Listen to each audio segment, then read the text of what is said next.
আজকের গল্প Diana Imroz lucky রচিত দ্য সাইলেন্ট ম্যানর।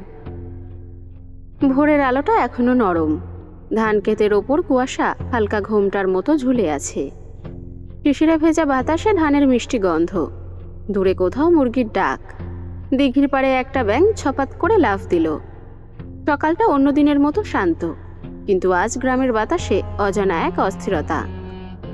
সুফিয়ান খুব ভোরে উঠেছে, তার চোখ লাল, ঘুম আসেনি সারা রাত। বিছানায় এপাশ ওপাশ করে মাথার ভেতর একরাশ চিন্তা ঘুরছে। কাল রাতে যা ঘটেছে তা যেন তার মনে ছায়ার মতো লেগে আছে। সে চুপচাপ কলসি থেকে জল নিয়ে মুখ ধুয়ে মাথায় গামছা বেঁধে বেরিয়ে পড়ল খেতে। পথের ধারে মাটির গন্ধ ভারী, শিশির পড়ে জমে থাকা ঘাসে তার পায়ের ছাপ পড়ে রইল। দূর থেকে দেখা যায় বদ্রু, হাবলু, লাল মিয়া আগেই এসেছে। তিনজনেই কাজে ব্যস্ত। বদ্রু সুফিয়ানকে দেখে চেঁচিয়ে উঠল, আজ আপনি মাঠে? বৌদি স্বপ্নে তাড়া দিছে নাকি? সুলেমান হেসে উঠল, বলল, না রে, পারদিন আর খবর পাইনি মনে হয়, গতকাল রাতে নাকি দেখা হয় নাই। সবাই হাসে, কিন্তু সুফিয়ানের মুখে কোনো কথা নেই। গামছাটা একটু শক্ত করে বেঁধে নিয়ে সে কাজ শুরু করলো চুপচাপ, মনোযোগহীনভাবে। মাটিতে কোপ বসাচ্ছে, কিন্তু চোখ বারবার থেমে যায় দূরের দিকে, তালুকদার বাড়ির দিকটায়। সুলেমান আজ এসেছে। ও সাধারণত দিনে কাজ করে না, ওর কাজ রাতে। বদ্রু বলল, আরে রে, সুলেমান আজ খেতে? পৃথিবী পাল্টানো নাকি? সুলেমান কেমন এক গম্ভীর কণ্ঠে উত্তর দিল, ঘরে থাকা যায় না রে ভাই, অমন খবরের পর মন স্থির থাকে। সুফিয়ান কপাল কুঁচকে তাকালো। কোন খবর? সবাই একসঙ্গে মুখ চাওয়াচাবি করল। তারপর সুলেমান নিচু গলায় বলল, শোনেন নাই, গত পরশু রাতে গ্রামের উত্তর পাড়ার 3 বছরের বাচ্চা নিখোঁজ হয়েছে। সুফিয়ান থেমে গেল, কোদাল হাতে স্থির দাঁড়িয়ে রইল। কোন বাচ্চা? জয়নব খাতুনের নাতি ঝুমকু। বিকেলের পর থেকেই নিখোঁজ। সবাই রাতভর খুঁজেছে। আশেপাশের লোক বলে হয়তো নদীর দিকে গেছিল, তবে এখনো পাওয়া যায়নি। বাতাস যেন থেমে গেল এক মুহূর্তে। মাঠের পাখির ডাক মিলিয়ে গেল দূরে। সুফিয়ান মাথা নিচু করে কাজ চালিয়ে গেল। তার মনে অজস্র প্রশ্ন, কিন্তু মুখে কিছুই নেই। মাঠে বাতাস বইছে, ধানের গাছের মাথা দুলছে, আর সূর্যের আলো পড়ে ধানের রং সোনালি হয়ে উঠেছে। তার চোখে সেই আলো ঢোকে, কিন্তু মন অন্য কোথাও, গত রাতের অন্ধকারে। সে মনে মনে ফিরে যায় সেই সময়। সমুদ্রের পাড়ে ছিল চাঁদের আলো, জলের ঢেউ টলমল করছিল। পারদিনা এবং সে পাশাপাশি বসেছিল। পারদিনা 1 পা 2 পা করে জলের দিকে গেলেই এক নরম বস্তুর সাথে পা ঠেকে, মৃত শিশুর দেহ। সুফিয়ান ক্ষেত ছেড়ে বাড়ির দিকে গেল। খেতে মন বসছে না, মন বসাতেই চাইছে কিন্তু পারছে না। প্রতিটা কাজ মন দিয়ে করা উচিত, হোক সেটা খেতে চাস, হোক সেটা অন্য কাজ। রাঙা রেকশাধ্যানী তুলল তাকে দেখেই। ওকে কিছু খড় দিল, জল দিল, আরাম করে খাচ্ছে। সকাল থেকে খাওয়া হয়নি ওর। শরীরে হাত বুলিয়ে দিল। আদর করার সময় মাথাটা নুইয়ে দেয়, যেন আরো আদর চাই তার। দিঘির ধারে পৌঁছলো, গোসল দরকার। সকাল সকাল গোসল করলে মন সতেজ হয়, রক্ত সঞ্চালন বাড়ে, শরীরের প্রতিরোধ ক্ষমতা বাড়ে। গামছা মাথা থেকে খুলে ঘাটের উপর রাখলো। এরপর জলের দিকে নামলো। শেষ সিঁড়িতে নামতেই একটা কণ্ঠস্বর ভেসে এলো, এত সকালে গোসল করছো? ঠান্ডা লেগে যাবে তো। পেছনে ঘুরল না। পারদিনার কণ্ঠ। তার প্রশ্ন সম্পূর্ণভাবে অগ্রাহ্য করে জলের মধ্যে নেমে গেল। ঘাটের দিকে ঘুরে জলে ডুব দিল, কিন্তু ফারদিনার দিকে চোখ তুলে তাকায়নি। কেন তাকাবে? গতকাল ছুটে চলে গেছিল, একটাবার পেছনে ঘুরে অবধি দেখেনি। রাতে দেখা দেয়নি। জটিল সমস্যা হলে সংবাদ পাঠাতে পারত, সেটাও করেনি। প্রচণ্ড অভিমান জমেছে। এক রাত কেউ দেখা না দিলে তার সাথে অভিমান করা কতটুকু কাম্য? এরকম প্রশ্ন করলে সবার জবাব মিলবে, অভিমান করা উচিত নয়। হঠাৎ আচরণ বদলে যাওয়ার পেছনে গায়েব হওয়ার পেছনে নিশ্চয়ই কারণ আছে। আমাদের উচিত সেই কারণ খুঁজে বের করা। সুফিয়ান খোঁজ নিয়েছিল, কারণ জানতে চাইছিল। অতঃপর সে দেখেছে মাঝরাতে ফারদিনাকে যথেষ্ট সম্মান দিয়ে গোসল করানো হচ্ছে। আশ্চর্যজনক ঘটনা। সুফিয়ান ডুব থেকে উঠল। জলে যেন তার পুরো শরীর ধুয়ে মুছে সাফ হয়ে গেছে। রোদের আলো পড়ে তার শরীর যেন চিকচিক করছে, চোখ দুটো লাল হয়ে গেছে। সুফিয়ান মাথা এদিক ওদিক নাড়িয়ে চুল ঝাড়ল। শরীর তার আধো ডোবা। ফারদিনা মুগ্ধতার সাথেই দেখছে। পাশ থেকে ঝিলমিল ফিসফিসিয়ে বলল, তার শরীর দেখছো? মনে হইতেছে কুস্তিগিরের শরীর। মনে হয় আকড়ায় শরীর চর্চা করে। কি সুন্দরী না লাগতাছে। ফারদিনা হাতের কনুই দিয়ে ওর পেটে আঘাত করে বলল, নজর দিস না মুচমুচি। মনে হয় হ্যাঁ তোর লগে রাগ করছে। তাই মনে হচ্ছে, চোখ মুখ নির্বিকার। সুফিয়ান জল থেকে উঠে যায়, গামছা দিয়ে চুল মুছল। ভেজা চুল, রক্তমাখা চোখ। ফারদিনা প্রশংসা না করে পারল না। বলল, তোমায় ভেজা চুলে ভেজা শরীরে লাল চোখে সুন্দর লাগছে। সুফিয়ান বাড়ির দিকে হাঁটল। ফারদিনার প্রশংসা হাওয়াতে উড়ে গেল, সুফিয়ানের কানে পৌঁছালো না। ফারদিনা সুফিয়ানের সামনে গিয়ে পথ আটকে দাঁড়ালো। বলল, তুমি আমার সাথে কথা বলছো না কেন? কি অপরাধ করেছি বলবে তো? সুফিয়ান দাঁতে দাঁত চিপে দৃষ্টি সরিয়ে নিল। ফারদিনা একরাশ ব্যাকুলতা নিয়ে বলল, আজকে আব্বা ভাইয়েরা রাজস্ব আদায় নিতে ব্যস্ত। এই সুযোগে আমি তোমার সাথে দেখা করতে এসেছি। চুপ করে থেকো না। সুফিয়ান ফারদিনার দিকে কঠিন দৃষ্টিতে দেখল। ফারদিনা তার চাহনি দেখে চুপ হয়ে গেল। সুফিয়ান তার পাশ কেটে চলে গেল জবাবহীন মানবের মতো। ফারদিনার তীর্যক কণ্ঠে চেঁচিয়ে বলল, তুমি যতক্ষণ আমার সাথে কথা না বলবে আমি এই দিঘির পাড়েই বসে থাকব। আমি কিন্তু সাঁতার জানি না, দিঘির জলে ঝাঁপও দিতে পারি। সুফিয়ান ঘুরে তাকালো না, চলে গেল। ঝিলমিল আপেলে কামড় দিতে দিতে বলল, ভাব দেখছো? আমার তো তার ভাবও ভালো লাগছে। কি তেজ বাবা! কি করি বলতো? তুই এইখানেই বসে থাক, আমি যাই। সর্দার আর তোর রাক্ষসে ভাইগুলানের উপর নজর রাখি। ফারদিনা পুরো দিঘির পাড়টার দিকে একবার চোখ বুলিয়ে নিল। চারপাশে বড় বড় গাছের সারি। আশেপাশে ঘরবাড়ি নেই, সামনের দিকে সুফিয়ানের বাড়ি ব্যতীত। ঝিলমিল চলে যেতেই ফারদিনা দাঁড় করিয়ে বলল, এই শোন, এই দিঘি কাদের জানিস? তুই জানি না কি করবি? আশেপাশে আর ঘর নেই, তাই জিজ্ঞেস করলাম। এই গ্রামে কত দিঘি পইরা আছে, যাই আমি, নজর রাখতে হইব। ঝিলমিল চলে যায়। সুফিয়ান ভেজা পোশাক বদলে পাঞ্জাবি পায়জামা পরে নেয়, সাদা রঙের পাঞ্জাবি। সুফিয়ানের বাবা সিলমান হায়দার বলতেন, সাদা পাঞ্জাবি পরা সুন্নাত। পুরুষের জন্য পাঞ্জাবি উপযুক্ত পোশাক। সাদা রঙের সুফিয়ানের সৌন্দর্য দ্বিগুণ বেড়ে যায়, বলেছিলেন তার বাবা। সুফিয়ানের তার বাবার কথা মনে পড়ল। গভীর শ্বাস ফেলল। খাতা কলম বের করে টেবিলে বসলো। উকি দিয়ে রাঙ্গার দিকে দেখল। রাঙ্গা দাঁড়িয়ে আছে, লেজটা নাড়াচ্ছে। দৃষ্টি সরিয়ে ফেলল। নিপ কলম কালির দোয়াতে ডুবিয়ে লিখতে শুরু করলো। গতকাল লিখেছে, ফারদিনার অদ্ভুত আচরণ করে সন্ধ্যায় ছুটে চলে গেছে। রাতে তার জন্য প্রহরের পর প্রহর অপেক্ষা করেছে, তার দেখা মেলেনি। শেষ রাতের দিকে তার দেখা অবশ্য মিলেছিল। প্রাচীর টপকে তাকে দেখেছে। এই দেখা নিশ্চয়ই দেখা নয়, এটি অন্যায়। কারো অনুমতি ব্যতীত তার ঘরে উকিঝুঁকি মারা ঠিক নয়। এখন লিখছে, ফারদিনা এসেছে। আমি যতক্ষণ দিঘির জলে ছিলাম সে দাঁড়িয়েছিল। জল থেকে ওঠার পর আমার প্রশংসা করেছে। ভেজা চুলে আমাকে সুন্দর লাগছে। আমি প্রতিক্রিয়া করলাম না। এক রাতে তারে দেখা না পেয়ে অভিমান জমেছে। অভিমানটা তীব্র পর্যায়ে চলে গেছে। আমি বুঝতে পারছি এতটা অভিমান করা ঠিক নয়। দিঘির পাড়ে সে আমার পথ আটকে দাঁড়ালো। বলেছে আমি ওর সাথে কথা না বলা পর্যন্ত দিঘির পাড়ে বসে থাকবে। সাঁতার জানে না, ইচ্ছে হলে জলে ঝাঁপ দিতে পারে। আমি ততটা বোকা নই, ওর কথা বিশ্বাস করে নেব। সুফিয়ান থেমে যায়। ফারদিনার শেষ কথাটা কানে বিঁধছে। আমি সাঁতার জানি না, জলে ঝাঁপও দিতে পারি। পাগল মেয়ে, বিশ্বাস নেই, দিতেও পারে। সুফিয়ান খাতা কলম রেখে দিল। ঠিক সেই মুহূর্তে জলে ভারী কিছু পড়ার গলপ শব্দ আসলো। সুফিয়ান হন্তদন্ত হয়ে গেল, ছুটে গেল দিঘির পাড়ে।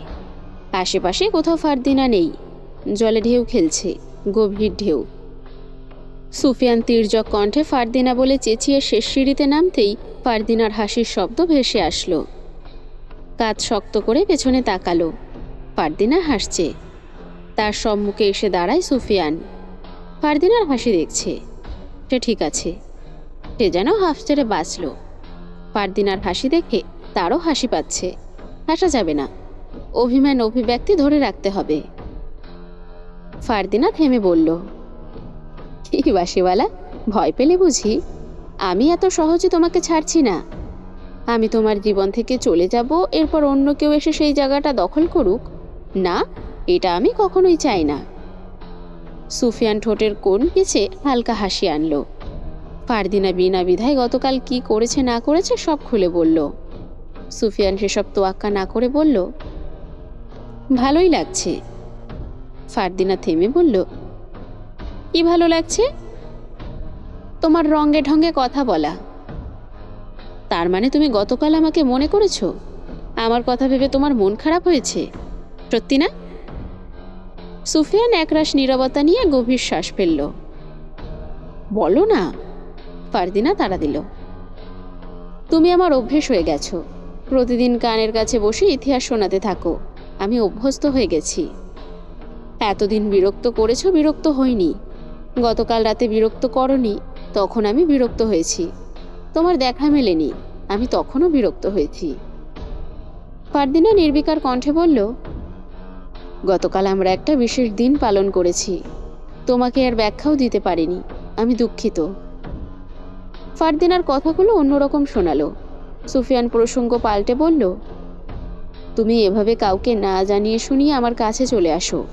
তোমার আব্বা জানতে পারলে আমাকে ভুল বুঝবেন, আমার সততায় আঘাত হানবে। তোমার সততা আগে না আমি? ফারদিনার ভ্রু ভাঁজ হলো। সততা প্রেমের মহান উপাখ্যান। চলো বসি। দুপুর গড়াচ্ছে, সূর্যটা মাথার উপরে খাড়া হয়ে আছে যেন। আজ শীতটা কম, জ্যৈষ্ঠ মাসের সূর্যের মতো কিরণ দিচ্ছে। তারা দিঘির ঘাটে পাশাপাশি বসে আছে। ফারদিনার পরনের লাল রঙের শাড়িটা ঝলমল করছে, কানে স্বর্ণের দুল চিকচিক করছে, দুধে আলতা গায়ের রং। সুফিয়ান চেয়েছিল তার দিকে, দৃষ্টি সংযত করল, বলল, সময় বাড়ছে, তোমাকে খোঁজাখুঁজি করবে, চলে যাও। তাড়িয়ে দিও না, কাল রাতে দেখা হয়নি, মনে হচ্ছে অনেক বছর দেখা হয়নি। সুফিয়ান কিছু না বলে সিগারেট বের করলো, সিগারেট ধরালো। ফারদিনা বিস্ময়ে বলল, আগে তুমি সিগারেট ধরানোর সময় আমার অনুমতি চাইতে, এখন আর অনুমতি চাইছো না? মাঝে মধ্যে তোমাকে অপরিচিত মনে হয়। আমার এক হৃদয়, এক রূপ, আমি কখনো রূপ বদলাই না। সাপ খোলস বদলায়, মানুষ নয়। কিছু কিছু মানুষ আছে যারা সাপের থেকেও ঘন ঘন খোলস বদলায়। তুমি সেসব মানুষের সাথে আমাকে তুলনা করছো না তো? সিগারেট ফুঁকে ধোঁয়া ছাড়ল। ধোঁয়া আজ অন্যদিকে গেল। ফারদিনা ধোঁয়ার দিকে চেয়ে থাকতে থাকতে বলল, আদি ভাই একদিন বলেছিল, নীরবতার মাঝে ভয়ঙ্কর রূপ থাকে। সুফিয়ান তীক্ষ্ণ কণ্ঠে বলল, আমিও ভয়ঙ্কর, তবে আমার ভয়ঙ্কর তখনই দেখবে যখন আমার ভালোবাসাকে কেউ আঘাত করবে। তোমার ভালোবাসা আমিই তো। বড্ড উদাসীন হলো ফারদিনা। তুমি এখনো বুঝতে পারছো না? ফারদিনা মাথা আওড়ালো, না। ভালোবাসি কথাটা বললে না তো? আমি তোমাকে ভালোবাসি, 3টে শব্দ মাত্র। ভালোবাসার শব্দ দিয়ে ব্যাখ্যা করা যায় না রূপবতী। ভালোবাসার অনুভূতি বুঝে নিতে হয়। অনুভূতির ব্যাখ্যা না দিলে কিভাবে বুঝবো? কবিতা শুনবে? কেমন কবিতা? প্রেমের কবিতা। তুমি কি সেদিনই আমাকে প্রথম দেখেছিলে, যেদিন তোমার সুর শুনে ছুটে গেছিলাম? সুফিয়ান রহস্যময় হাসি দিয়ে বলল, না। ফারদিনা অবাক হলো। সুফিয়ানের চোখ মুখের দিকে তিক্ত চোখে তাকালো। তাহলে কোথায় এবং কিভাবে দেখেছিলে? সুফিয়ান লম্বা শ্বাস ছাড়ল, শান্ত কণ্ঠে বলল, বলবো একদিন। কবিতা শোনো। হঠাৎ মাথায় দাদাজানের একটা কবিতা এসেছে। তার কবিতার উদ্দেশ্য ছিল এক, আমার উদ্দেশ্য অন্য এক। তোমার কথা অর্থহীন মনে হয়, কিছুই বুঝতে পারছি না। কবিতা বলো। সন্ধ্যার আকাশে লালিমা মিশে, নদীর ধারে বাঁশি বাজে চুপচাপ। সে বাজায় মনের অজানা সুর, প্রেমিকা শুনে বসে বসে সেই সুর। তার চোখে ঝিলমিল বাতি, সে যেন আমার সন্ধ্যা মালতী। বাঁশির সুরে তার হাসি ভাসে, মনের গভীরে নিঃশব্দ প্রেমের ঘরে। পাহাড়ি বাতাস বয়ে আনে তার গন্ধ, ফুলের মতো কোমল, মাটির মতো প্রিয়। প্রতিটি নোটে তার ছায়া থাকে, বাঁশিওয়ালার হৃদয় যেথায় শোনে শুধু। নদীর জলও যেন সে প্রেমে মজে, তার হাসিতে ঢেউ ওঠে চুপচাপ। এই প্রেমের বাঁশি, এই মনের গান, চিরকাল বাজুক, নিঃশেষে অবিরত। কবিতার অর্থ হয়? ফারদিনা জিজ্ঞাসা করল। সবকিছুর অর্থ হয়, শুধু খুঁজে বের করতে হয়। তুমি সহজ প্রশ্নের উত্তর সহজভাবে দিতে পারো না? সুফিয়ান মসৃণ হেসে বলল, প্রশ্ন কঠিন হলে উত্তর কঠিন হবে। তোমার সাথে আমি কথায় পারবো না। সুফিয়ান সিগারেট ফেলে দিল। ফারদিনা বলল, আমাকে তুমি প্রথম কোথায় কিভাবে দেখেছিলে আমি জানতে চাই। আমার প্রশ্নের উত্তর চাই। বললাম তো, সময় হোক, সব বলবো। দুপুরের রোদে গ্রামের লোকজন জমিদার বাড়ির উঠোনে জড়ো হয়েছে। বছরে 2 বার রাজস্ব হয়। পৌষের শুরুর দিকে রাজস্ব তোলা হয়নি, শেষের দিকে পরপর 2 বার তুললেও সবাই খাজনা দিতে পারেনি। এখন মাঘের শুরু, আজ বকেয়া রাজস্ব তোলার দিন। রশিদ তালুকদার চুপচাপ চেয়ারে বসে খাতা উল্টাচ্ছিলেন। সামনে মৌলভী সাহেব, কেরানি আর 2 জন পাহারাদার দাঁড়িয়ে। হঠাৎ দেখা গেল 2 কৃষক, চাঁদ মিয়া আর ছলিমুদ্দিন। তাদের মধ্যে তর্ক লেগে গেল। চাঁদ মিয়া বলল, আমার জমির অর্ধেক জল খেয়ে নষ্ট, আমি পুরো খাজনা দিতে পারবো না। ছলিমুদ্দিন প্রতিবাদ করল, জমিদার সাহেব, এই লোক তো নিজের দোষে জমি নষ্ট করেছে, এখন রাজস্ব বাঁচাতে চায়। রশিদ তালুকদার কিছুক্ষণ চুপ থেকে ধীরে বললেন, শফিক, তোর জমি যদি নষ্ট হয় আমি নিজে দেখে আসব। আজ অর্ধেক দে, বাকি অংশ ধান উঠলে দিস। ছলিমুদ্দিন, তুইও শান্ত হ। আদিব রশিদ তালুকদারের পেছনেই দাঁড়িয়ে আছে। সুফিয়ানকে কোথাও দেখতে পেল না। সুফিয়ানের বকেয়া খাজনা নেই, বর্গা জমি ছাড়াও তার নিজের জমি আছে। বকেয়া না থাকলেও সে রাজস্বের দিন উপস্থিত থাকে, আজ নেই। আদিব সায়েমকে লক্ষ্য করে বলল, আব্বা ব্যস্ত, এই সুযোগে চল সুফিয়ানদের বাড়ি থেকে আসি, আজকাল ওকে দেখাই যায় না। সুফিয়ান ঘাট পার থেকে উঠে আসলো। ফারদিনাও বাড়ি যাওয়ার জন্য প্রস্তুত হলো। তখন উপস্থিত হলো সালেমান, হাতে বাজারের ব্যাগ, বাজার করে ফিরছিল। সুফিয়ানের বাড়ির সামনে থেকেই যাচ্ছিল। কিছু টাকা দরকার। সুফিয়ান জিজ্ঞাসা করল, তুই এখানে? কিছু টাকার দরকার, ঔষধ কেনার জন্য। বারবার চাওয়া ঠিক হচ্ছে না, কিন্তু বাকি কথা বলল না। সুফিয়ান বলল, এভাবে বলার কি আছে, দিচ্ছি। সোলেমান ফারদিনার দিকে তাকালো। দ্বিতীয়বার চোখ তুলে সুফিয়ানের দিকে তাকিয়ে ফিসফিস করে বলল, গতকাল মজিদ মিয়ার সাথে রাতে দেখা হয়েছে, একখান কথা কইল। তার চোখ মুখ জুড়ে আতঙ্কের ছাপ ছিল। কি বলেছে? তাদের ডাক শোনা যায় অমাবস্যার রাতে। কে জানে ওটা পাখি নাকি পাপের স্মৃতি। কাদের ডাক শোনা যায়? ছোট ছোট বাচ্চাদের ডাক। আদিব ও সায়েম সুফিয়ানের বাড়িতে উপস্থিত হলো। আদিব গলা উছিয়ে ডাকল, সুফিয়ান। কণ্ঠে তির্যক আওয়াজ। তার স্বর দিঘির পাড়ে পৌঁছল। সোলেমান প্রথমে বাড়ির দিকে ঘুরল। সুফিয়ান ও ফারদিনা নিজেদের মধ্যে চাওয়াচাওয়ি করল। সুফিয়ান বলল, আদিব এসেছে, তুমি ঘাটের শেষ সিঁড়িতে নেমে বসো। ফারদিনা তাই করল। সুফিয়ান ও সোলেমান ঘরের দিকে এগোলো। আদিব এগিয়ে আসলো।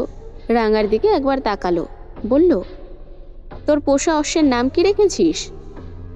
রাঙা। এই নামের অর্থ কি?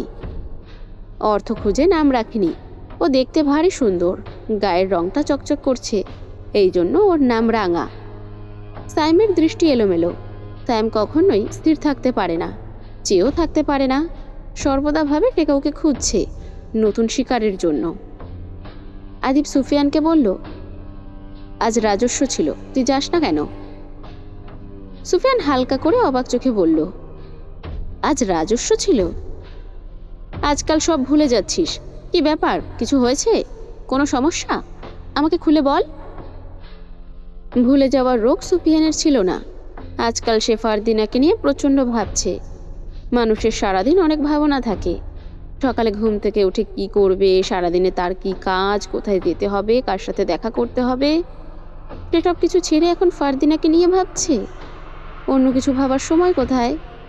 আজ মিথ্যা দিবস না, কিন্তু আজ মিথ্যা বলতে হবে। আদিব হাতে তুড়ি মেরে বলল, কি ভাবছিস? গত কয়েকদিন ধরে শরীরটা খারাপ, এজন্যই কোথাও যাওয়া হচ্ছে না। শুনলাম তুই নাকি কোন চোরদের ভালো মানুষ বানানোর প্রশিক্ষণ দিচ্ছিস? স্বাভাবিকভাবে প্রশ্ন করল। সুফিয়ান বিব্রতকর অবস্থায় পড়ল। সোলেমান ঢোক গিলল। আদিব নরম মনের মানুষ, চোরদের কথা সে জানলে কিছু বলবে না, কিন্তু সামনে উপস্থিত সাইম ভেবে চিনতে কাজ করে না, হুট করেই সিদ্ধান্ত নেয়। বিপরীত পাশের মানুষটির অনুভূতির ব্যাখ্যা দেওয়ার সময় দেয় না, তার আগেই আক্রমণ। সুফিয়ানের এখন আর একটা মিথ্যে বলতে হবে, তবে ঘুরিয়ে ফিরিয়ে সত্য মিথ্যা দুটোই বলবে। বলল, ক্ষুধার্তরা যখন খাবারের জন্য চুরি করবে, তখন চোরের নয়, গ্রাম প্রধানের হাত কেটে দেওয়া উচিত। তুই কি বলতে চাইছিস? তিক্ত চোখে তাকালো সাইম। সুফিয়ান মৃদু কণ্ঠে বলল, অভাবে স্বভাব নষ্ট, স্বভাব একটা সময় অভ্যাসে পরিণত হয়। গ্রামে অনেক অসহায় মানুষ আছে, না খেয়ে দিন পার করছে। আমাদের উচিত ওদের অর্থ উপার্জনের ব্যবস্থা করে দেওয়া। থেমে আবারও বলল, আমি 4 জন অসহায়ের কাজের ব্যবস্থা করে দিয়েছি, ওরা চোর নয়। সোলেমান সুফিয়ানের কথাগুলো মনোযোগ সহকারে শুনল। তার মতো যদি সবাই ভাবত, তবে গ্রামে গরিব অসহায় বলতে কেউ থাকতো না। হাতে বাজারের ব্যাগের দিকে দেখল। হালাল টাকার বাজার, হাতে নিয়েও এক প্রকার স্বস্তি পাওয়া যায়। আজ তার এরকম জীবন শুধুমাত্র সুফিয়ানের জন্য। আদিব বলল, তুই তো জানিস, প্রতি বছর এই দিনে রাজস্ব তোলার পর মেলার আয়োজন করা হয়। আগামীকাল সেই মেলার আয়োজন করা হয়েছে। ইতিমধ্যে সব কার্যক্রম শুরু হয়ে গেছে। আদিব বেশ আনন্দের সাথে কথাগুলো বলছে। এখানে আনন্দিত হওয়ার কি আছে? প্রতি বছর মেলা হয়, ভিন্ন ধরনের কিছু হচ্ছে না, পূর্বের মতোই একই নিয়মে হবে। এই সময়টা আসলে আদিব খুশি থাকে কোনো এক কারণে। সুফিয়ান জিজ্ঞাসা করল, এতে তুই এত খুশি হচ্ছিস কেন? তুই ভুলে গেলি? আশ্চর্য হলো আদিব। সাইম রাঙার কাছে এগোলো। সুফিয়ান তার দিকে একবার তাকালো, অন্যদিকে ফারদিনা। মাথা থেকে সব বেরিয়ে যাচ্ছে। আদিব এই সময় কেন খুশি থাকে মনে করার চেষ্টা করলো, মনে পড়ল না। পাল্টা প্রশ্ন করল, ভুলে গেছি, তুই বল খুশি কেন? আদিব ভারী শ্বাস ফেলে বলল, নূরজাহান, কৃষ্ণপুর গ্রামের লোকেরাও এই মেলাতে উপস্থিত থাকে। গত কয়েক বছর ধরে এই দিন আসলেই ওর জন্য অপেক্ষা করি।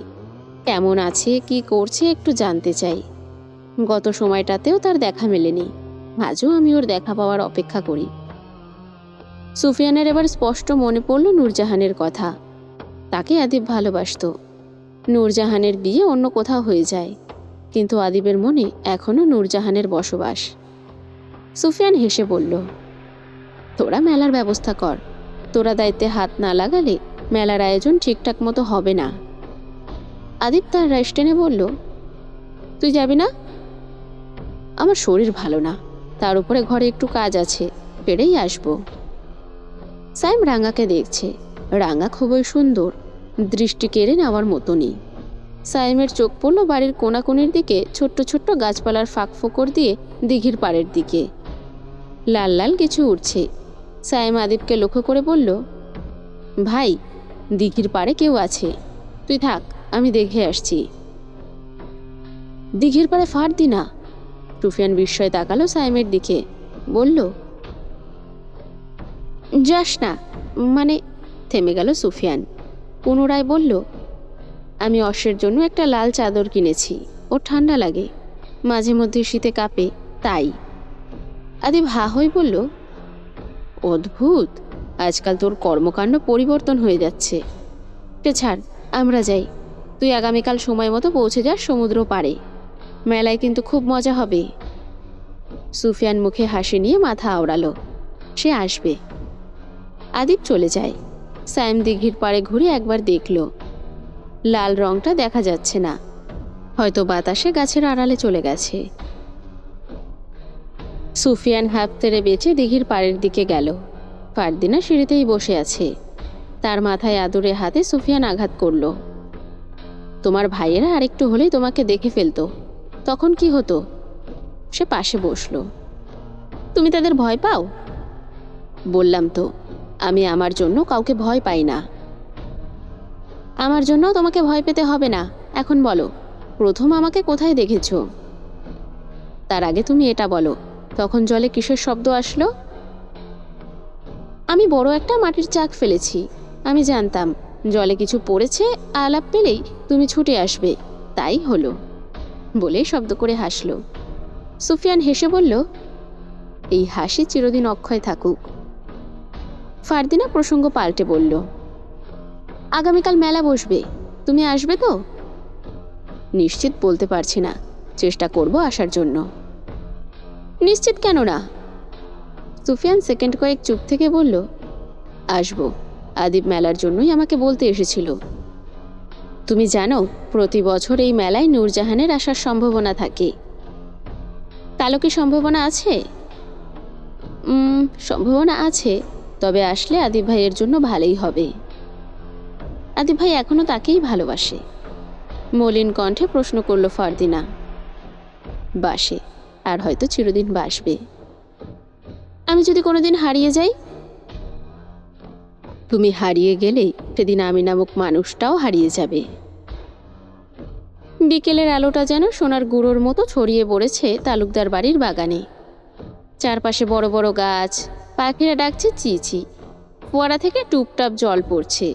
বাগানের এক কোণে কাঠের বেঞ্চে বসে আছে রশিদ তালুকদার, হাতে ছড়ি, পাশে চায়ের কাপ, আর মুখে একরাশ গাম্ভীর্য। বাতাসে শিউলির গন্ধ, কিন্তু তার মুখের ভাঁজ যেন দুপুরের রোদে জমে থাকা রাগ। আজ একজন খাজনা বকেয়া রেখেছে, তখন হেসে উড়িয়ে দিলেও এখন রাগ হচ্ছে ভেতরে ভেতরে, প্রকাশ করতে পারছে না। রাগ ভেতরে চেপে রাখাও উচিত নয়। ঠিক তখনই কুদ্দুস ঢুকলো বাগানে, হাতের ঝুড়িতে আধা ডজন কলা, আর মুখে একটু ভয় আর একটু ঢং। রশিদ রাগ দেখানোর মানুষ পেল, ওর উপরে আজ রাগ দেখাবে। রশিদ কুদ্দুসের দিকে তাকিয়ে বলল, এটা কি রে? গোলাপ গাছের ডাল কে ভাঙছে? কুদ্দুস হকচকিয়ে গেল। বাবু, ওই শাকটা ঢুক্কা পড়ছিল, আমি ধরতে গেছিলাম। এটা কেমন ভাষা? শাকটা কি? বল ছাগল। কি? ছাগল। ধরতে গিয়েছিলি নাকি তুই নিজেই ভাঙছিস? রশিদের গলা ভারী হয়ে উঠল।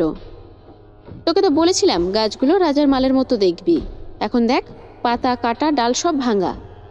ছাগল আমাদের খামার থেকে এসেছিল? যে না, বল জি। আজকাল তোর কি হয়েছে? কুদ্দুস ফারদিনার কথা ভাবল। রশিদ বলল, ছাগলকে মারিসনি তো? কুদ্দুস মাথা নিচু করে বলল, বাবু, ছাগলটাকে মারছিলাম না, শুধু ধমক দিছিলাম। ধমক দিছিলি?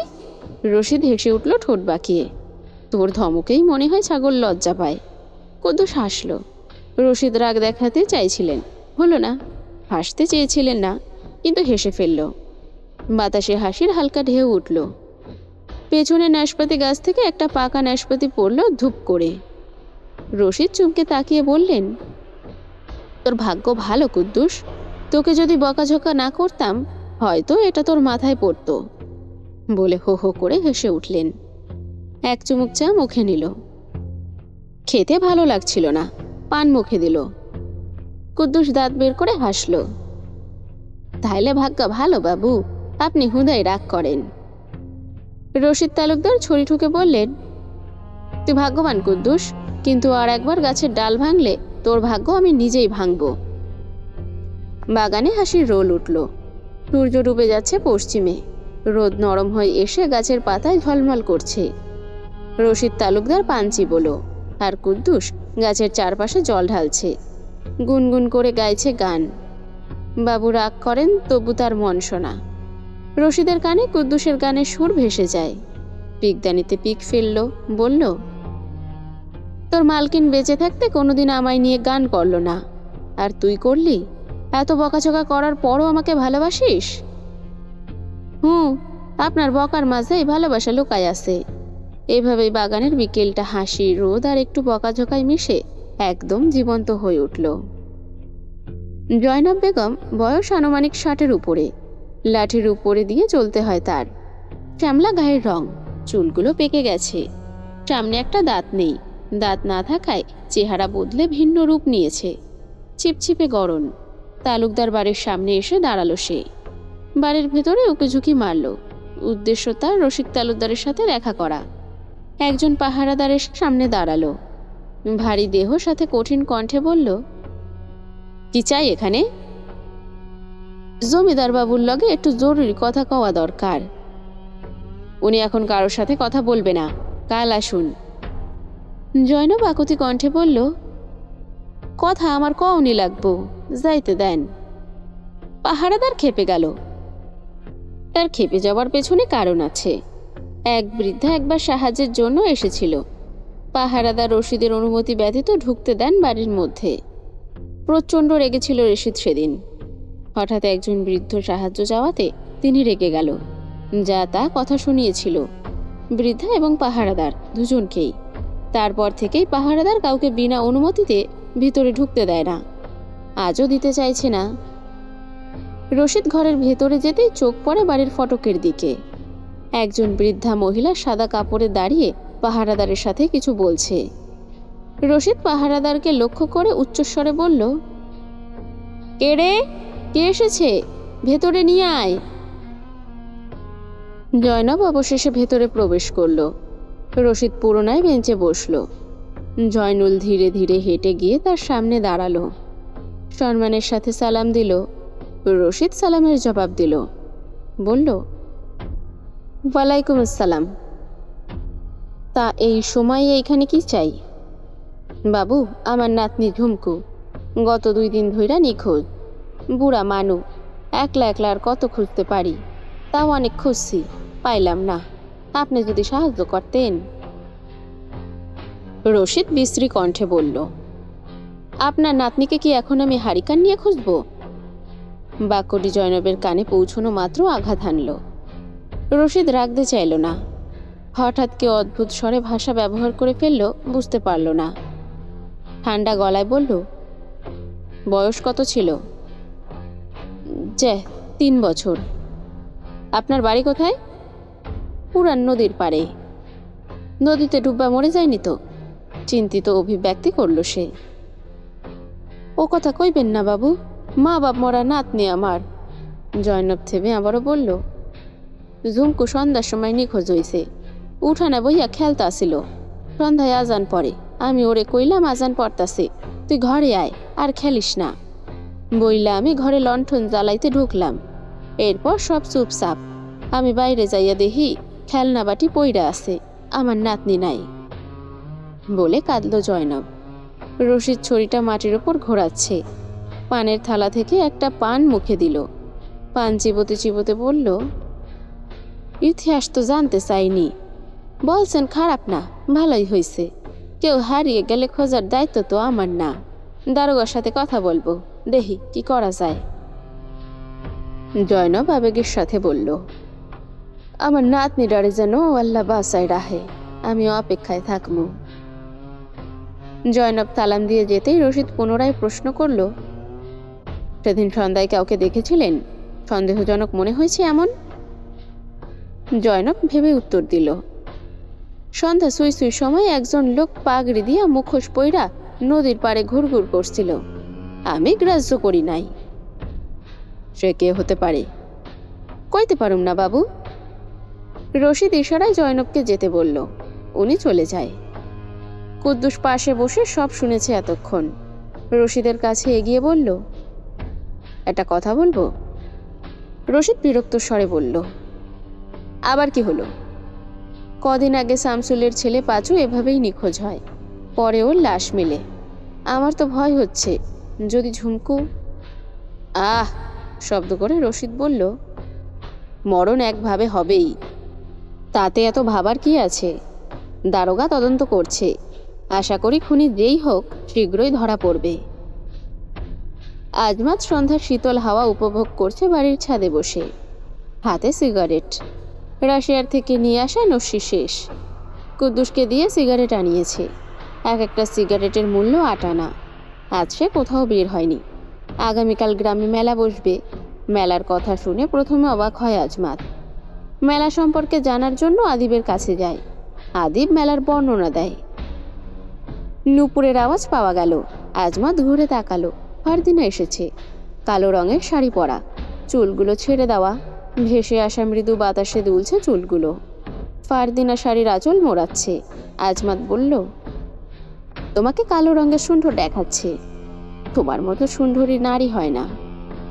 ফারদিনা হেসে বলল, তুমিও অনেক সুন্দর। বিদেশি ছেলে আমি কোনোদিন দেখিনি, শুধু নামই শুনেছি। শুক্রবার রাতে সুফিয়ান তোমার খোঁজে এসেছিল। ও তোমাকে খুব ভালোবাসে।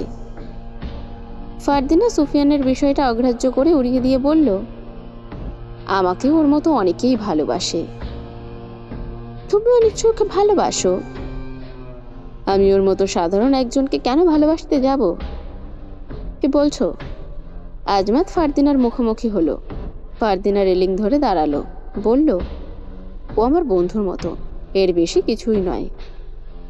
সত্যি বলছো? আজমাত ফারদিনার দিকে একটু এগিয়ে গেল। আমি মিথ্যে বলি না। আজমাত হাসল। তার হাসি শব্দহীন। ফারদিনা প্রসঙ্গ পাল্টে বলল, ওর কথা বাদ দাও, তোমার প্রেয়সীর নাম বলো। প্রেয়সী? প্রেয়সী মানে ভালোবাসার মানুষ, তোমার স্ত্রী অথবা প্রেমিকা। আজমাত রেলিং ধরে বলল, আমার জীবনে মা ব্যতীত বিশেষ কোনো নারী নেই। কারো জীবনে বিশেষ কেউ থাকে না, খুঁজে তৈরি করে নিতে হয়। ভাগ্যের লিখন, কপালে যা আছে তাই হবে। ফারদিনা কথাটা শুনে আজমাতের দিকে নির্বাক দৃষ্টিতে তাকালো। আজমাত তার চাহনি দেখে বলল, কথাটা সুফিয়ানের কথার সাথে মিলে গেছে। তাই চেয়ে আছো তো? আমি তার কাছেই শুনেছি। অদ্ভুত এবং অবাক করার মতো যুক্তিপূর্ণ উক্তিয়ান সুফিয়ানই তৈরি করতে পারে। ফারদিনা বিরক্ত হয়ে বলল, উফ, ওর কথা শুনতে চাইছি না। ওর সাথে তো। বাকি কথা শেষ করার আগেই ঝিলমিল উপস্থিত হয়। হাতে খাবার নেই, হাঁটায় আওয়াজ নেই, নুপুরের শব্দ নেই। অদ্ভুত। ফারদিনার দিকে এগিয়ে দিল একটি খাম। এটা কি? ফারদিনা জিজ্ঞাসা করল। একজন তোর উদ্দেশ্যে চিঠি দিয়া গেছে। কে সে? চাদরে মুখ ঢাকা ছিল, ফটকের বাইরে দাঁড়াইয়াছিল। ভাগ্যিস অন্য কেউ দেখে নাই। লোকটা বৃদ্ধা, একটা চোখ নষ্ট। ফারদিনা চিঠিটা খুলে দেখল। জীর্ণ শীর্ণ হাতে লেখা, তুমি যার উপর ভরসা করছো সেই তোমার জীবনে রীতি টানবে। ফারদিনা আতঙ্কে জড়সড় হয়ে গেল। এরকম চিঠি সে আরও একবার পেয়েছে। রশিদকে সবচেয়ে বেশি সে ভরসা করে। আদিবকে সে ভরসা করে, বিশ্বাস করে। ঝিলমিল একজন দাসী হলেও তাকে বন্ধুর মতো বিশ্বাস করে। বাকি 3 ভাইকেও বিশ্বাস করে। আর কেউ নেই যাকে সে ভরসা করে। মস্তিষ্কের নিউরনগুলো যেন হঠাৎ তার ছিঁড়ে যাওয়ার উপক্রম হলো। ঠিক সেই মুহূর্তে বাহির সুর আসলো। ঝিলমিল এবং আজমাত শুনতে পেল। আজমাত বলল, কেউ বাঁশি বাজাচ্ছে, সুরটা সুন্দর। ঝিলমিল তার রাশ টেনে বলল, মনে হচ্ছে নতুন কিছুর আগমন। ফারদিনা আকস্মিক হকচকিয়ে বলল, কোথা থেকে বাঁশির সুর আসছে? আমি কেন শুনতে পাচ্ছি না? ঢং করিস না। তুই যার সুর শোনার লেগে অপেক্ষা করস তার সুর, আবার মিথ্যা বলস। ঝিলমিল বলল, সত্যি বলছি, আমি কিছুই শুনতে পাচ্ছি না। আজানের সুর ভেসে আসছে। সুফিয়ানের ঘুম ভাঙে আজানের সুরে। সে অস্বাভাবিকভাবে নিঃশ্বাস নিচ্ছে। পাশে থাকা পাত্র থেকে জল ঢকঢক করে খেয়ে নিল। কপালে ঘাম জমেছে, হাত দিয়ে মুছে ফেলল। হৃদস্পন্দন স্বাভাবিক নয়। রাঙার রেশার ধ্বনি ভেসে আসলো। সুফিয়ান বিছানা থেকে নেমে শালটা পেঁচিয়ে দরজা খুলে ঘরের বাহিরে আসলো। রাঙা ছটফট করছে। কাছে খড় জলও আছে, ও খাচ্ছে না। ওর পেটের দিকে তাকালো, পেট খালি খালি লাগছে। নিশ্চয়ই সেই কখন থেকে খায়নি। রাঙাকে কিনে আনার পর থেকে ও না খেয়ে থেকেছে এমনটি হয়নি। আজ খায়নি। চোখে জল ওর। সুফিয়ান আলতো হাতে ওকে ছুঁয়ে দিল। রাঙা আবারও রেশাধ্বনি তুলল। চোখ থেকে ওর জল পড়ছেই। সুফিয়ান নরম গলায় বলল, কি হয়েছে তোর? তুইও কি আমার মতো খারাপ স্বপ্ন দেখেছিস? রাঙা নিশ্চুপ, এবার শুধু লেজ নাড়াচ্ছে। সুফিয়ান বলল, স্বপ্ন সবসময় সত্যি হয় না। স্বপ্ন অর্থহীন হয়। ভয় পাস না, আমি আছি তো। আজ সকাল থেকেই পুরো গ্রাম নিস্তব্ধ। সকালে মোরগ ডেকেছিল সুফিয়ানের ঘুম ভাঙার পরে। তার ঘুম ভাঙে খারাপ স্বপ্ন দেখে। স্বপ্নের কথা আর মনে করতে চাইল না, কিন্তু না চাইতেও দৃশ্যগুলো চোখের সামনে ভেসে উঠছে। সারাদিন মানুষ যা ভাবে তার একটি খণ্ডাংশ কখনো কখনো স্বপ্নে চলে আসে। গতকাল তার ভাবনা থেকে স্বপ্ন আসেনি, ভয়ঙ্কর স্বপ্ন, যা সে কখনোই কল্পনা করেনি। কখনো কখনো স্বপ্ন আগাম বার্তা দেয়, কিন্তু সুফিয়ান খারাপ কিছু হবে ভাবতে পারল না। স্বপ্ন অর্থহীন হয়, এর ব্যাখ্যা হয় না, মনে মনে স্বীকার করল। ঠান্ডা জলে হাত মুখ ধুয়ে নিল। একটু আরাম লাগছে। চা তৈরি করার জন্য ছোট্ট পাত্রে জল নিল। চুলায় বসিয়ে আগুন ধরিয়ে দিল। মিনিট কয়েক পর জল ফুটতে শুরু করে। সুফিয়ানের সেদিকে খেয়াল নেই। তার চোখ গোলাপ গাছের দিকে। শীঘ্রই গোলাপ ফুটবে। কলির মাথা দেখা যাচ্ছে। গোলাপ ফুটলে ফারদিনাকে দিবে। শুধু দিবেই না, প্রেম নিবেদন করবে। ভালোবাসি। তিনটি শব্দের তার কাছে কোনো মূল্য নেই, কিন্তু ফারদিনার ইচ্ছে সুফিয়ান তাকে প্রেম নিবেদন করবে। ফারদিনার ইচ্ছা সে শীঘ্রই পূরণ করবে। মুখের কোণে হাসি চলে আসলো। মুহূর্তেই আবার হাসি বিলীন হয়ে গেল। শেষ রাতের স্বপ্নের কথা মনে পড়ল। একটা দীর্ঘ নিঃশ্বাসের সাথে ভাবনার পৃথিবী থেকে বিদায় নিল। চায়ের জল ফুটে উপযুক্ত হয়েছে। চা পাতা দিয়ে দিল। মাটির তৈরি কাপে চা ঢেলে নিল। মাটির কাপটি সে নিজের হাতে বানিয়েছে। এতে কোনো রাসায়নিক লেপ থাকে না, তাই সম্পূর্ণ প্রাকৃতিক ও নিরাপদ। কিন্তু একবারের বেশি মাটির কাপ ব্যবহার করা যায় না। আজ প্রথম করছে। চা হাতে নিয়ে টেবিলে বসলো। চা গরম, ঠান্ডা হওয়া অবধি অপেক্ষা করা যাক। ততক্ষণে হাতে কলম তুলে নিল। নতুন একটা পৃষ্ঠা নিল। কালের দোয়াতে ডুবিয়ে লিখছে। রাতে খাওয়া দাওয়ার পর চোখে ঘুম লেগে যায়। গতকাল সে ইচ্ছে করে ফারদিনার সাথে রাতে দেখা করেনি। ফারদিনাও বলেছে আসবে না, আমিও জোর করিনি। দিনে অনেক সময় ওর সাথে কাটিয়েছি। রাতে ঘুমানোর সময় সারাদিনের ঘটে যাওয়া ঘটনাগুলো ভেসে উঠল চোখের সামনে। সুন্দরতম মুহূর্তগুলো ভাবতে ভাবতেই ঘুমিয়ে যাই। শেষ রাতের দিকে স্বপ্ন দেখি ফারদিনা আজমাতের সাথে ঢলে পড়ে কথা বলছে। আমার নাম তুচ্ছ করতে। আমাকে সে ভালোবাসে না। আমার বাঁশির সুর তার কানে পৌঁছয় না। আমি স্বপ্নের ঘোরেই থমকে যাই। পাথরের মতো শক্ত হয়ে যাই আমি। মনে হয়েছে আমি মাটির তৈরি মানুষ না, অন্য ধাতু দিয়ে তৈরি। ভীষণ কষ্ট হচ্ছিল। ঠিক সেই মুহূর্তে ফজরের আজানের সুরে ঘুম ভাঙে আমার। তখন বুঝতে পারলাম আমি স্বপ্ন দেখছি। লোকে বলে স্বপ্ন কারো কাছে বলতে নেই, কিন্তু আমি রাঙ্গার কাছে বলেছি। হাত থামালো সুফিয়ান। ডাক আসে তার। সুফিয়ান ভাই, ঘরে আছেন? সুলেমানের কণ্ঠ। সুফিয়ান খাতা বন্ধ করে বাইরে আসলো। মুখে চিন্তার ছাপ দূর করে হাসতে চাইছে।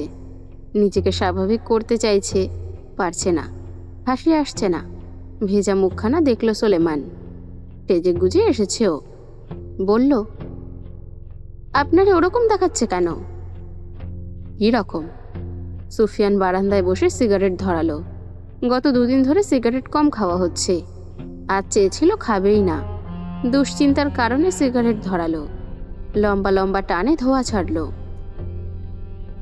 মনে হয় খুব চিন্তিত। সুফিয়ান স্বপ্নের কথা সুলেমানকে বলল।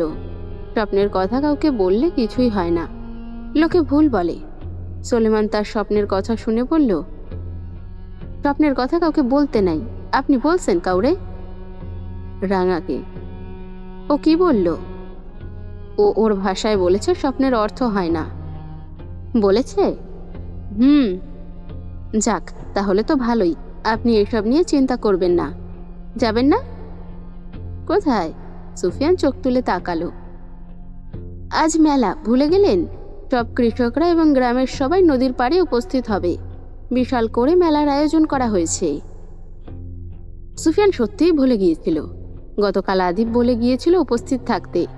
গ্রামের সবাই আজকের দিনে মেলায় আনন্দ করবে, নাচ গানের ব্যবস্থা করা হয় বলল। তালুকদার বাড়ির সবাই গিয়েছে? না, তবে তো সবাই যাওয়া শুরু করেছে। তারা তো প্রধান অতিথি। শুনেছি কৃষ্ণপুর গ্রামের লোকেরাও আসবে। ওনারা প্রতি বছরেই আসে। আপনি যাবেন? তোরা যা, আমার ইচ্ছে করছে না যেতে। বিকেল হওয়ার আগে সিদ্ধান্ত বদলালে যাব। তার কথাগুলো গম্ভীর শোনালো। সুলেমানের কাছে সুফিয়ানের আচরণ অদ্ভুত লাগলো। সুলেমান আর কিছু না বলে চলে যায়। আলিমনগর গ্রামের রাজস্ব শেষের দিনটা গ্রামবাসীর কাছে উৎসবের মতো। সারা বছর জমি জমার হিসেব, ধান কাটার ঝক্কি, খাজনা মেটানোর তাড়া, সবকিছু পেরিয়ে সেই প্রতীক্ষিত দিন, আলিমনগরের বার্ষিক মেলা। নদীর পাড় ঘেঁষে এক বিস্তীর্ণ বালুচরে বসে এই মেলা। দূর দূরান্তের হাটের লোকেরা, গায়ের কৃষক, জেলে, কামার, কুমোর সবাই আসে এখানে। যেন এই একদিনেই পুরো গ্রামের প্রাণ জেগে ওঠে। মেলার আগের রাত থেকেই নদীর বাতাসে অন্যরকম গন্ধ মেশে। কোথাও মাটির হাঁড়িতে ফুটছে মিষ্টি গুড়ের পায়েস, কোথাও কুমোরা সাজাচ্ছে মাটির বাঁশি, খেলনা ঘোড়া আর লাল রঙের পুতুল।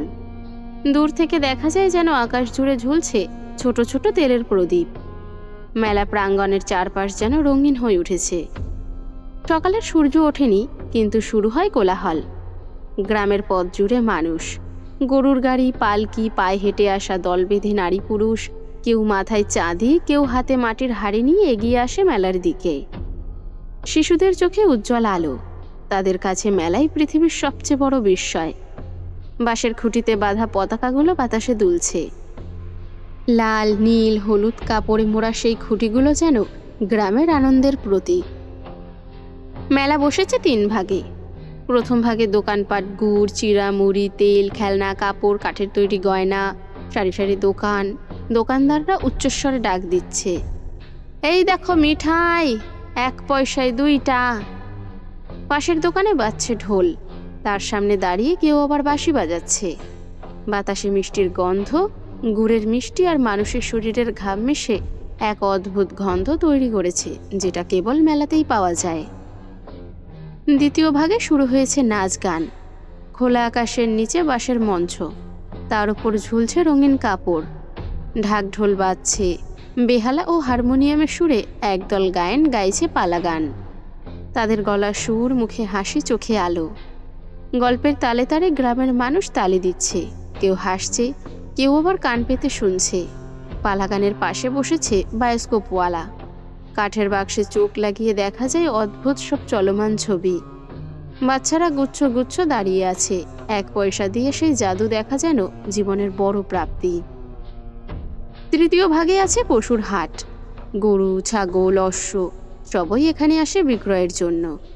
কৃষকরা গরুর দাঁত দেখে, দড়ি টেনে দেখে শক্তি মাপে। কারো গলায় দরদি আওয়াজ, এই গরুটা দেখো, ধান খায় কম, দুধ দেয় বেশি। হাটের ভেতর কাদা, গরুর পায়ে জল ছিটকে পড়ছে মানুষের গায়ে। তবুও কারো মুখে বিরক্তি নেই, সবাই মুগ্ধ, উত্তেজিত। কারো চোখে নতুন গরু কেনার স্বপ্ন, কারো মনে পুরনো গরু বিক্রি করে কিছু টাকা হাতে আসার আশ্বাস। জমিদার রসিক তালুকদারের জন্য আলাদা মঞ্চ করা হয়েছে। সে বসে আছে মনোভাব নিয়ে, পরনে জমকালো পোশাক। কেউ কেউ এসে আদব এবং সম্মানের সাথে রশিদকে ফুল দিয়ে সম্মান জানাচ্ছে। পেছনে দাঁড়িয়ে অনুচারীগণ চোখ ঘুরিয়ে চারিদিকে দেখছে। রায়ান, সাইম, আরিব একসাথে বসে গল্প করছে। ফারদিনা ও ঝিলমিল পাশাপাশি বসা। গ্রামের ছোট বড় অনেকেই ফারদিনার রূপ দেখছে। সচরাচর তালুকদার বাড়ির মেয়েকে কেউ দেখে না, আজ দেখছে। একজন অন্যজনের সাথে কানা ফিসফিস করছে, কিন্তু মন আজ ভীষণ ভারী ফারদিনার। মেলায় এসে সে একবারও চোখ তুলে অবধি দেখেনি চারিদিকে। ঝিলমিল জিজ্ঞাসা করলো, তোর মন খারাপ কেন? সুফিয়ান আসে নাই দেখা? আইব, তবে তো মেলা শুরু। ফারদিনা মর্মাহত মুখে বলল, আমি অন্য কারণে চিন্তিত। কি কারণ? ঝিলমিল ঝুঁকে জিজ্ঞাসা করল। গতকাল রাতে আমি একটা ভয়ঙ্কর স্বপ্ন দেখেছি, রীতিমতো দম আটকে যাওয়ার উপক্রম। কি দেখছিস? আমি দেখলাম আজমাতের সাথে আমি মিশছি, ওর কাছে সুফিয়ানের দুর্নাম করছি, সুফিয়ানের বাঁশির সুর আমি শুনতে পাচ্ছি না। তারপর তার মধ্যে তুই একটা চিঠি নিয়ে এসেছিস। চিঠিতে লেখা ছিল, আমি যাকে ভরসা করছি সেই সব থেকে বড় শত্রু আমার। আমি আব্বা, 4 ভাই, তোকে এবং সুফিয়ানকে অনেক ভরসা করি। ঝিলমিল হেসে উড়িয়ে দিল, বলল, এসব তোর মনের ভুলভাল ভাবনা। ফারদিনা এবার আহত কণ্ঠে বলল, আমি আরও একটা স্বপ্ন দেখেছি, স্পষ্ট ছিল না, তবে এরকম। সুফিয়ান ক্রোধের আগুনে আমাকে মেরে ফেলছে শ্বাসরোধ করে। ঝিলমিল ঠোঁট বেঁকিয়ে হেসে বলল, স্বপ্ন কখনো সত্যি হয় না, চল বায়োস্কোপওয়ালার ওইখানে যাই, উনি অনেক দৃশ্য দেখায়, আমরাও দেখি। ফারদিনা না করলো, ঝিলমিল শুনল না। বায়োস্কোপওয়ালার কাছে গিয়ে ফারদিনা কাঠের বক্সে চিত্র দেখছে। চিত্রটি একটি গ্রামের। একজন রাখাল ছেলে বসে বসে বাঁশি বাজাচ্ছে, সুদর্শন যুবক। তার বাঁশির সুর শুনে জমিদার এক কন্যা ছুটে এসেছে। দৃশ্য পাল্টালো, বাঁশিওয়ালা তার পেছনে দাঁড়িয়ে হঠাৎ তার মুখ চেপে ধরল। ফারদিনা চমকে গেল, বায়োস্কোপ থেকে ছুটে সরে গেল। ঝিলমিল বলল, দৃশ্যটা সুন্দর ছিল না? তুই কি দেখলি? বিমর্ষ রূপে তলিয়ে গেল ফারদিনা।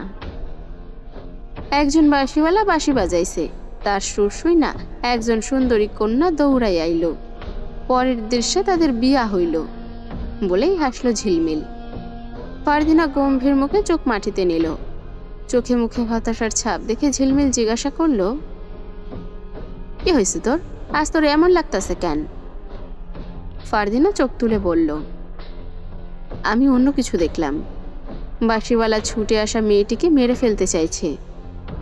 তার কথা তোয়াক্কা না করে ঝিলমিল বলল, তুই যা স্বপ্ন দেখছিস সেই ঘর থাইকা গেছে, চল নদীর তীরের হাঁটি, ওই দিকটায় যাই, মেলা থেকে দূরে, ভালো লাগবো। সূর্যের আলো উকি মেরে আবার মেঘের আড়ালে লুকিয়ে যাচ্ছে। বাতাস বইছে, মেলা থেকে সবার কোলাহল শোনা যাচ্ছে। ফারদিনা উদ্ভ্রান্ত পথিকের মতো হাঁটছে। ঝিলমিল মনের সুখে ভাজা পিঠা খাচ্ছে। ফারদিনাকে পিঠা সেদে বলল, নে পিঠা খা, মজা করিস না, পিঠা খাইলে মন ভালো থাকে, খাবি? খাবো না। ঝিলমিল মুখ ভেঙচি দিয়ে বলল, তুই পিঠা খাবি কেন? তুই খাবি সুফিয়ান রে। বলে জিহ্বা কাটল, মুখ ফসকে বেরিয়ে গেছে বাক্যটি। ফারদিনা বিদ্ধচোখে তাকালো ওর দিকে। ঝিলমিল হেসে বলল, জ্বালাইয়া মাথা খাবার কথা কইছিলাম। আচ্ছা, সুফিয়ানা যাইল না কেন? ও হয়তো আমাকে ভালোই বাসে না। ঝিলমিল অগ্রাহ্য করলো তার কথা, কোনো প্রতিক্রিয়া করল না। নদীর তীরে কিছু নৌকো বাঁধা, ঘাসে তীর সবুজ হয়ে আছে। ফারদিনা পা হালকা করে বিছিয়ে ঘাসের উপর বসল। হাঁটুর উপর হাত রেখে তুতনির ভর রাখল। কানে শো শো শব্দ আসছে বাতাসের।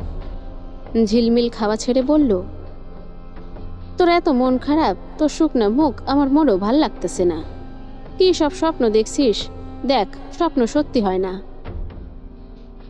তবে সুফিয়ান কেন মেলাতে আসলো না? হয়তো তার কাজ আছে, তাই আসে নাই। তার লাগা মন খারাপ করবি? ঝিলমিলের কণ্ঠ শান্ত। ফারদিনা কিছু না বলে নদীর ঢেউয়ের দিকে চেয়ে রইল, কোনো জবাব দিল না। দুপুর গড়িয়ে বিকেল নেমেছে। সূর্যের আলো ঢলে পড়েছে নদীর জলে, আর সেই সঙ্গে মেলার চূড়ান্ত রূপ। ঢোলের আওয়াজ আরো জোরে বাজল। দোকানের সামনে ভিড় আরও ঘন হলো। মেয়েরা শাড়ির আঁচল দিয়ে ঘাম মুছে হাসছে, কিশোররা ঘুড়ি উড়াচ্ছে, আর শিশুরা ঘুরছে, নাগরদোলায় উঠছে, নাচছে, চিৎকার করছে আকাশ কাঁপিয়ে। এক পাশে চলছে যাত্রা, আর এক পাশে জাদু দেখাচ্ছে এক জাদুকর। সে মাটিতে পাটি পেতে পাখি উড়িয়ে দিচ্ছে, ফুল বের করছে হাতার ভেতর থেকে। চারিদিকে হাসি, বিস্ময় আর হাততালির ঝড়। এমন সময় সায়েম ফারদিনাকে কোথাও দেখতে পেল না। একজন অনুচারীকে বলল, ফারদিনা কোথায় আছে, খুঁজে দেখ, জলদি। অনুচারী মাথা কাত করে সম্মতি জানালো। আকাশ মেঘে ঢেকে যাচ্ছে, সূর্যের আলোও দেখা যাচ্ছে না। চারিদিক আবসা কুয়াশায় ডুবে যাচ্ছে। ঝিলমিল ফারদিনাকে বলল, তুই সুফিয়ানকে অনেক ভালোবাসো, তাই না? ফারদিনা নিচু কণ্ঠে হুম শব্দ করে উত্তর দিল, সুফিয়ান আসে নাই বইল্লা তোর মন খারাপ? মাথা আওড়ালো, এখন যদি দেখো সুফিয়ান তোর পাশে। নির্বিকার প্রশ্ন ঝিলমিলের। ফারদিনা আত্মবিশ্বাসের সাথে বলল, আসবে না, আমাকেও ভালোবাসে না। তুই নিশ্চিত? তা নয়তো কি? তোমার আত্মবিশ্বাস দেখে আমি অবাক। সুফিয়ানের কণ্ঠ। ফারদিনা দ্রুত চাহনিতে পেছনে ঘুরল। সুফিয়ান দাঁড়িয়ে আছে। এরপর ফারদিনার পাশে বসল। ফারদিনা চোখ বড় করে থ হয়ে তাকিয়ে রইল। ঝিলমিল হেসে বলল, আমি তারে দেখাই তোরে এই প্রশ্ন করছি। দূর থেকে অশ্ব নিয়ে আইতে দেখছি, আমার এই ইশারায় তোরে কইতে মানা করছে। ফারদিনা মুখের হাসি ইচ্ছে করে লুকালো। হাসি চেপে রাখাও কষ্টের।